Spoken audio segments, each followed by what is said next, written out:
ഈ ക്വസ്റ്റിൻ്റെ അകത്ത് ഓപ്പണിംഗ് സ്റ്റോക്ക് തന്നിട്ടുണ്ട്, പർച്ചേസസ് തന്നിട്ടുണ്ട്, ദെൻ പർച്ചേസസ് റിട്ടേൺസ് ഉണ്ട്, carriage inward, octroi, freight, oil, grease, water, then sales return, closing stock. ഇത്രയും ഐറ്റംസ് തന്നിട്ടുണ്ട്. അപ്പോൾ നമ്മൾ സാധാരണ ചെയ്യുന്നത് പോലെ ട്രേഡിംഗ് അക്കൗണ്ടിൻ്റെ ഫോമാറ്റ് ഒന്ന് വരയ്ക്കുക. വരച്ചതിന് ശേഷം ഫസ്റ്റ് ഐറ്റം ഇതിൽ ട്രേഡിംഗ് അക്കൗണ്ടിൽ ഓപ്പണിംഗ് സ്റ്റോക്കാണ് എപ്പോഴും ട്രേഡിംഗ് അക്കൗണ്ടിൽ ഫസ്റ്റ് ഐറ്റം വരിക. അതെന്തായാലും ക്വസ്റ്റ്യനിൽ തന്നിട്ടുണ്ടാവും. ഓപ്പണിംഗ് സ്റ്റോക്കും ക്ലോസിംഗ് സ്റ്റോക്കും തരാതെ ഈ ട്രേഡിംഗ് അക്കൗണ്ട് നമുക്ക് ഒരിക്കലും ക്വസ്റ്റ്യനിൽ ചെയ്യാൻ വേണ്ടി പറ്റില്ല. അതുകൊണ്ട് തന്നെ ക്വസ്റ്റ്യനിൽ 2 സ്റ്റോക്കും തന്നിട്ടുണ്ടാവും, ഓപ്പണിങ്ങും ക്ലോസിംഗ്. അപ്പോൾ തന്ന സ്റ്റോക്കിനെ ഫസ്റ്റ് തന്നെ ഓപ്പണിംഗ് സ്റ്റോക്കായിട്ട് എടുക്കുക.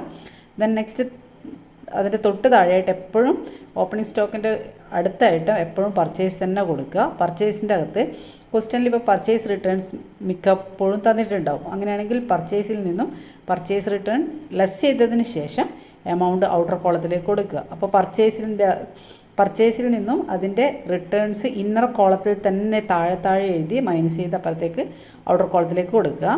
ദെൻ അടുത്തതായിട്ട് ഇതിലേക്ക് വരുന്ന എക്സ്പെൻസസ് ഓരോന്നായിട്ട് നോക്കാം. ഇപ്പോൾ ക്വസ്റ്റ്യനിൽ തന്ന ക്യാരേജ് ഇൻവേർഡ് അത് ട്രേഡിംഗ് അക്കൗണ്ടിൽ എക്സ്പെൻസ് ആണ്. ദെൻ ഒക്ട്രോയ് എന്ന് പറഞ്ഞു കഴിഞ്ഞാൽ നമ്മുടെ ഫാക്ടറിയിലേക്ക് വലിയ മെഷീൻസൊക്കെ വലിച്ച് ഒരു സ്ഥലത്ത് നിന്ന് ഒരു സ്ഥലത്തേക്ക് കൊണ്ടുപോകാൻ വേണ്ടിയിട്ട്, മീൻസ് ഷിഫ്റ്റ് ചെയ്തിടാൻ വേണ്ടിയിട്ട് നമ്മൾ ക്രെയിൻ പോലെയുള്ള വലിയ മെഷീൻസിന് കൊടുക്കുന്ന റെൻറ്റിനാണ് ഒക്ട്രോയ് എന്ന് പറയുക. അപ്പോൾ ഒക്ട്രോയ് വന്നു കഴിഞ്ഞാൽ എപ്പോഴും ഫാക്ടറിക്കകത്തെ എക്സ്പെൻസ് ആണ്. അതുകൊണ്ട് തന്നെ അത് ട്രേഡിംഗ് അക്കൗണ്ടിലേക്കാണ് വരിക. ദെൻ ഫ്രൈറ്റ് വന്നു കഴിഞ്ഞാൽ നിങ്ങൾ ട്രേഡിംഗ് അക്കൗണ്ടിൽ എടുക്കുക. ഓയിൽ, ഗ്രീസ്, വാട്ടർ ഇതും ട്രേഡിംഗ് അക്കൗണ്ടിൽ എക്സ്പെൻസ് ആണ്. ദെൻ പിന്നെ ഇതിൻ്റെ ഒരു ട്രേഡിംഗ് അക്കൗണ്ടിൽ റെയറായിട്ട് വരുന്ന കുറച്ച് ഐറ്റംസ് കൂടെ ഉണ്ട്. അതിൽ പവർ വന്നിട്ടുണ്ടെങ്കിൽ നിങ്ങൾ ട്രേഡിംഗ് അക്കൗണ്ടിൽ എടുക്കുക. ദെൻ പോളിഷിങ്, ഓയിൽ, അങ്ങനെ വരുന്ന ലൈറ്റിംഗ്, ഹീറ്റിംഗ് അങ്ങനെയുള്ള ഐറ്റംസൊക്കെ എപ്പോഴും ട്രേഡിംഗ് അക്കൗണ്ടിലായിരിക്കും വരുന്നത്. അതുകൊണ്ട് അതും ട്രേഡിംഗ് അക്കൗണ്ടിൽ എക്സ്പെൻസ് ആയിട്ട് എടുക്കുക. ദെൻ ക്രെഡിറ്റ് സൈഡ് നോക്കുകയാണെങ്കിൽ അവിടെ എപ്പോഴും 2 ഐറ്റംസ് മാത്രമേ ക്രെഡിറ്റ് സൈഡിൽ വരുള്ളൂ. അതിൽ ഒന്ന് ഫസ്റ്റ് ഐറ്റം എന്ന് പറയുന്നത് സെയിൽസ് ആയിരിക്കും.